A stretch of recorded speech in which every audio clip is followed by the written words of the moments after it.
विद्यार्थी मित्रांनो, आपल्या सर्वांचं लोकप्रशासन या विभागामध्ये स्वागत. मी प्राध्यापक डॉक्टर मुंशी आपल्याला फ्रेडरिक विन्स्लो टेलर या विचारवंताविषयी माहिती देत आहे किंवा आपण टेलर यांच्या शास्त्रीय व्यवस्थापनाच्या सिद्धांताचा अभ्यास करीत आहोत. तर आज आपण फ्रेडरिक विन्स्लो टेलर यांच्या शास्त्रीय व्यवस्थापनाच्या सिद्धांताची जी तत्त्वे आहेत त्यावरती आज चर्चा करणार आहोत. तर प्रथम आपल्या सर्वांना या ठिकाणी माहिती आहे की जो टेलर विचारवंत आहे तो शास्त्रीय व्यवस्थापनाचा जनक आणि प्रशासकीय विचारांच्या इतिहासातील महत्त्वाचा आधारस्तंभ म्हणून ओळखला जातो.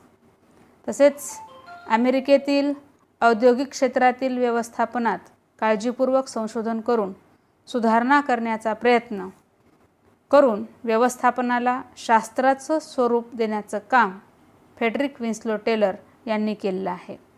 व्यवस्थापन एक उत्कृष्ट शास्त्र होऊ शकतं किंवा व्यवस्थापन हा शास्त्राचा विषय आहे हे सर्वप्रथम टेलर या विचारवंतांनीच म्हटले आहे. म्हणून त्यांना शास्त्रीय व्यवस्थापनाचा जनक म्हणून ओळखल्या जातं.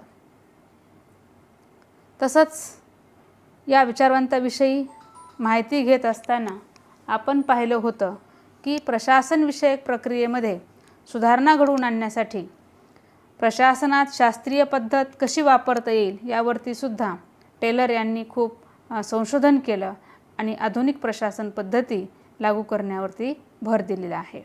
तसेच औद्योगिक क्षेत्रामध्ये सांगितलेली शास्त्रीय व्यवस्थापनाची जी तत्त्वे आहेत ती तत्त्वे लोकप्रशासनात स्वीकारल्यास प्रशासन कार्यक्षम बनेल असंही त्यांचं ठाम मत होतं आणि त्यांच्या या विचाराचं अनुकरण अमेरिकन प्रशासनाने केला. त्याचबरोबर रशियामध्ये सुद्धा तत्कालीन लेनिन या अमेरिकेतील शास्त्रज्ञांनी सुद्धा त्यांच्या या विचाराचा पुरस्कार केलेला आपणास दिसून येतो.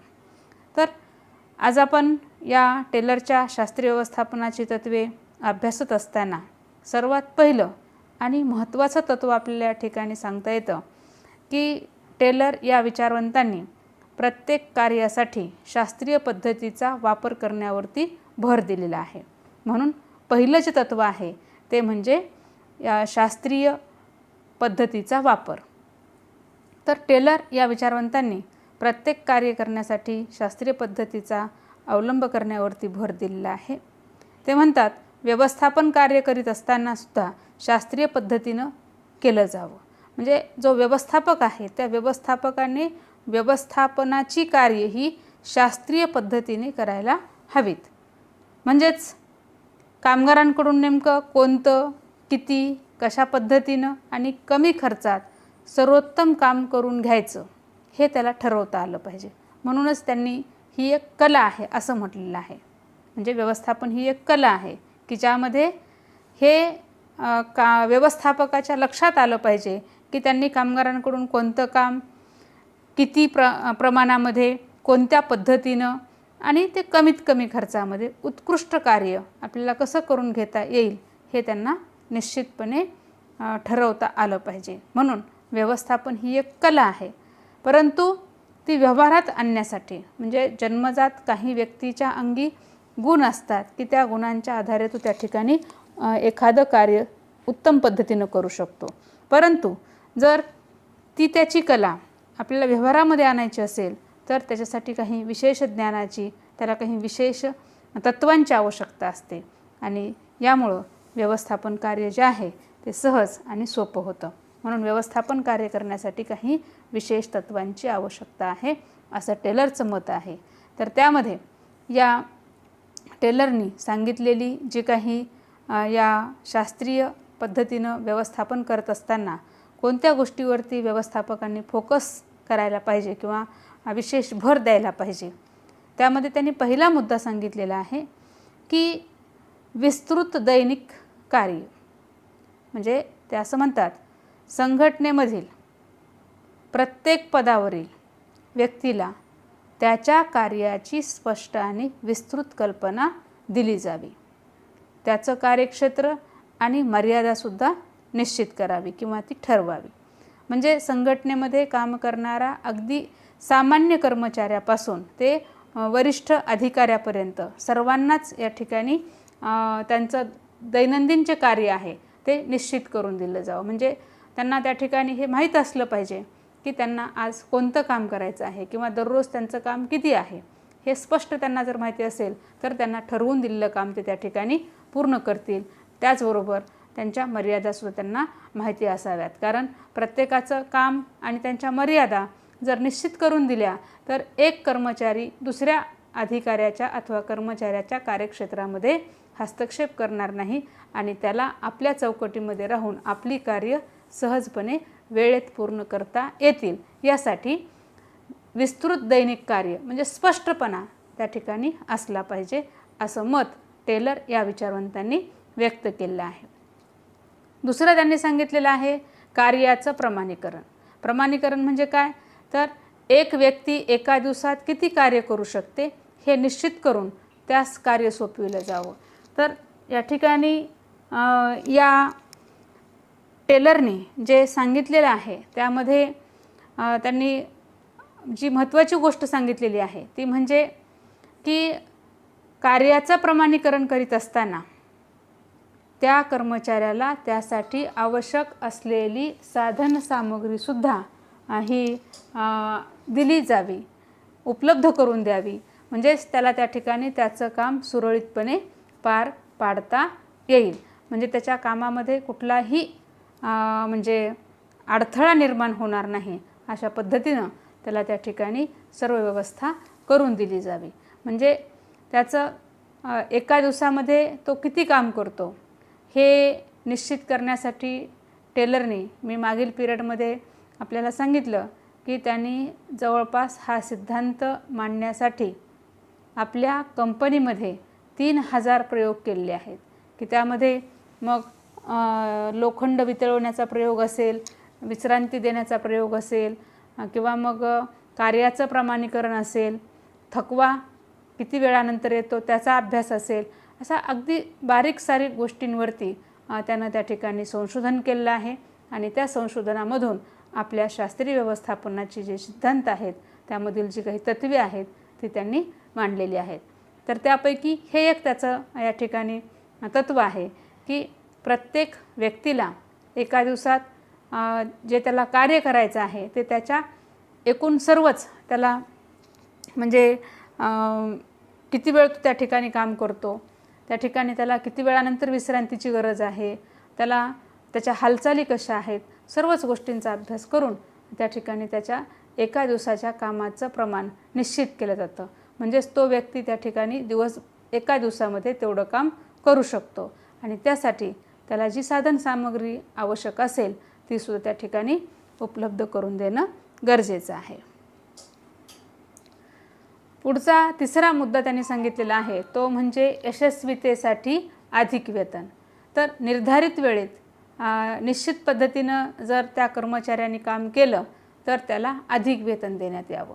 म्हणजेच ठरवून दिलेल्या वेळेमध्ये जसं कार्याचं प्रमाणीकरण केलेलं आहे आणि त्या प्रमाणामध्ये जर त्या कर्मचाऱ्यानं आपलं काम सुरळीतपणे यशस्वीपणे जर त्या ठिकाणी पूर्ण केलं तर त्याला आहे त्यापेक्षा अधिक वेतन देण्यात यावं. म्हणजेच या ठिकाणी आपल्याला काय म्हणता येईल, तो त्याचा बक्षीस आहे किंवा त्याचा तो पुरस्कार आहे. तर हे सांगत असताना त्यांनी असं म्हटलेलं आहे किंवा त्यांचं हे जे मत आहे ते मत आपल्याला म्हणजे कामगारांमध्ये एक स्पर्धा लावण्यासाठी किंवा एक टेलरने खूप साधी गोष्ट सांगितलेली आहे. ते असं म्हणतात की प्रत्येक व्यक्तीकडं क्षमता असते, परंतु माणूस हा आळशी आहे आणि तो आपल्या अंगी असलेल्या सर्व क्षमतांचा कधीच वापर करीत नाही आणि त्यामुळं तो मागास राहतो, असं टेलरचं मत होतं. कारण असा कुठलाही माणूस नाही की त्या माणसामध्ये कुठले गुण नाहीत. प्रत्येकामध्ये या ठिकाणी वेगवेगळ्या क्षमता दडलेल्या असतात, परंतु माणूस आपल्या क्षमतांचा पूर्णत्वाने त्या ठिकाणी म्हणजे वापर करत नाही किंवा त्या म्हणजे यशस्वीपणे तो आपल्या क्षमतांचा परिपूर्ण विकास होईल या पद्धतीनं तो कार्य करत नाही आणि म्हणून तो मागे राहतो. तर जर समजा आपण या ठिकाणी त्यांना असं पारितोषिक दिलं तर त्या पारितोषिक प्राप्त करण्याच्या अनुषंगानं किंवा त्यासाठी प्रत्येक कामगार अधिक त्या ठिकाणी आपल्या क्षमतांचा वापर करील आणि तो जास्तीत जास्त काम करण्याचा प्रयत्न करेल. वास्तविक पाहता तो तेवढं काम करू शकतो परंतु तो करीत नाही असं टेलर यांच्या निदर्शनास आलेलं होतं आणि म्हणून त्यांनी आपल्या तत्त्वामध्ये ही बाब नमूद केलेली आहे की यशस्वीतेसाठी अधिक वेतन. चौथा मुद्दा त्यांनी सांगितलेला आहे तो म्हणजे अपयशासाठी शिक्षा. जसं आपण यशस्वीतेसाठी अधिक वेतन पाहिलं तसंच अपयशासाठी शिक्षा. जर समजा कामगाराने त्याला निश्चित करून दिलेलं कार्य पूर्ण केलं नाही तर मग त्याला दंड आकारावा. दंड काय असावा की त्याच्या वेतनात कपात करावी. पहिला दंड आहे त्याच्या वेतनामध्ये कपात करावी. त्याला दिवसाचं मिळणारं वेतन जर समजा 200 रुपये असेल आणि त्यानं जर आपलं काम त्या ठिकाणी पूर्ण केलं नसेल तर त्याला अगदी मग 50% त्याला त्या ठिकाणी वेतन देऊन म्हणजे 100 रुपये त्याला वेतन दिलं जाईल. आणि मग त्याला जर एका याच्यामध्ये तो ऐकला दुसऱ्या ह्याच्यामध्ये जर त्याला त्या ठिकाणी समज आली तर तो त्या ठिकाणी कंपनीमध्ये राहू शकतो. आणि जर वारंवार त्याच्याकडून ह्या चुका होत असतील तर त्याला कामावरून सुद्धा काढून टाकावं किंवा कमी करावं असं सुद्धा मत टेलर या विचारवंतांनी मांडलेलं आहे. पाचवा मुद्दा त्यांनी या म्हणजे शास्त्रीय पद्धतीने कामाचं वाटप करणार जे काही तत्त्व सांगितलेलं आहे त्यामध्ये सांगितलेलं आहे तो म्हणजे कार्याचे निरीक्षण. आता या ठिकाणी व्यवस्थापकाने शास्त्रीय पद्धतीनं कामाचं वाटप करत असताना कामगारांच्या कार्याचं निरीक्षण करून त्यांच्या कार्यातील आवश्यक आणि अनावश्यक क्रियांची नोंद करावी. अनावश्यक क्रिया कमी करून आवश्यक क्रियांची वाढ करावी. तसेच प्रत्येक क्रियेला किती वेळ लागतो हे निश्चित करावं. यामुळं काय होईल तर या ठिकाणी म्हणजे त्याच्या कामाचं प्रमाणीकरणसुद्धा करता येईल. त्याचबरोबर म्हणजे दैनंदिन कार्य त्याचं निश्चित करता येईल. तर त्यामुळं या ठिकाणी कामगारांच्या कार्याचं निरीक्षण करावं. त्यांच्यामध्ये ज्या काही अनावश्यक हालचाली आहेत तर खूप सुंदर उदाहरणं याच्यामध्ये देता येतात की कुठलंही कार्य करत असताना जर आपण म्हणजे अनावश्यक हालचाली जर त्या ठिकाणी कमी केल्या तर आपल्याला लवकर थकवा येत नाही.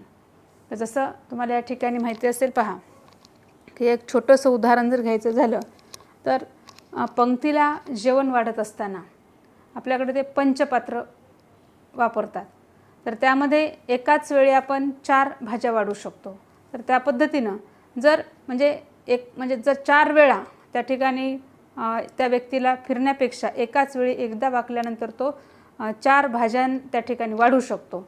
तर या पद्धतीनं म्हणजे नियोजन करून ज्या काही अनावश्यक क्रिया आहेत त्या क्रियांची नोंद करून त्या कमी करण्याचा प्रयत्नसुद्धा या ठिकाणी केला पाहिजे आणि आवश्यक क्रियांची त्याच्यामध्ये वाढ व्हायला पाहिजे. आणि यासाठी कामगारांच्या कार्याचं निरीक्षण करणंसुद्धा आवश्यक आहे असं मत टेलर या विचारवंतांनी मांडलेलं आहे.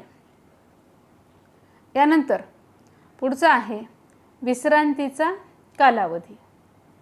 आता यामध्ये कामगाराने काम करत असताना आता माणूस हा म्हणजे एका विशिष्ट म्हणजे काम केल्यानंतर किंवा काही काळ काम केल्यानंतर त्याला थकवा येतो. तर प्रत्येक कार्यासाठी त्याला किती वेळ लागतो म्हणजे एका कामगाराला किती वेळानंतर त्याला थकवा येतो, त्याचबरोबर किती वेळानंतर विश्रांती द्यावी आणि विश्रांतीचा कालावधी किती असावा हे निश्चित करून कामाचे तास ठरवावेत. म्हणजे कामगार कंपनीमध्ये किंवा कारखान्यामध्ये आल्यानंतर त्या ठिकाणी सुरुवातीच्या काळामध्ये त्याला कामासाठी किती वेळ लागतो त्याचं म्हणजे एकूण, कारण प्रत्येक व्यक्तीच्या क्षमता ह्या वेगळ्या असतात. तर त्यानुसार प्रत्येक व्यक्तीचा अभ्यास करून त्याच्या विश्रांतीचा कालावधी निश्चित करायचा आणि त्याचे कामाचे ताससुद्धा निश्चित करावे लागतात असं मत टेलर या विचारवंतांनी मांडलेलं आहे. यानंतर 7वा मुद्दा सांगितलेला आहे तो म्हणजे मजुरीचे निश्चितीकरण. आता मजुरीचे निश्चितीकरण सांगत असताना या ठिकाणी टेलरनी जो मुद्दा सांगितलेला आहे तो म्हणजे कार्यातील चुका, कार्याचा वेळ, त्याला येणारा थकवा, दिली जाणारी विश्रांती यावरून त्याचं वेतन निश्चित करावं. म्हणजेच एकाच स्तरावरती काम करणाऱ्या कामगारांचं वेतन हे वेगवेगळं असू शकतं असं मत टेलरने मांडलेलं आहे. म्हणजे तो कामगार ज्या प्रमाणात काम करेल त्या प्रमाणात त्याला वेतन द्यावं. एखाद्या कामगाराचं वेतन हे त्या ठिकाणी म्हणजे सामान्य कामगाराच्या वेतनापेक्षा 100 पटसुद्धा जास्त असू शकतं असं मत टेलर या विचारवंतांनी मांडलेलं आहे. कारण त्याचा एकूण जो फायदा आहे तो कंपनीला त्या ठिकाणी मिळणार आहे आणि त्यामुळं त्याचं जे कामाचं प्रमाण आहे त्या प्रमाणामध्ये त्याला वेतन हे देण्यात यावं किंवा त्यानुसार मजुरीही निश्चित करण्यात यावी असं मत या ठिकाणी टेलर या विचारवंतांनी मांडलेलं आहे.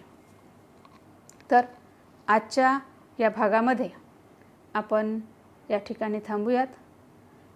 यामध्ये आपण टेलरच्या शास्त्रीय व्यवस्थापनामधला जो पहिला भाग आहे किंवा पहिलं तत्त्व आहे की कार्याची शास्त्रीय पद्धतीने त्या ठिकाणी वाटप केलं पाहिजे, शास्त्रीय पद्धतीनं प्रत्येक कार्य केलं पाहिजे, हा भाग आपण या ठिकाणी पाहिला.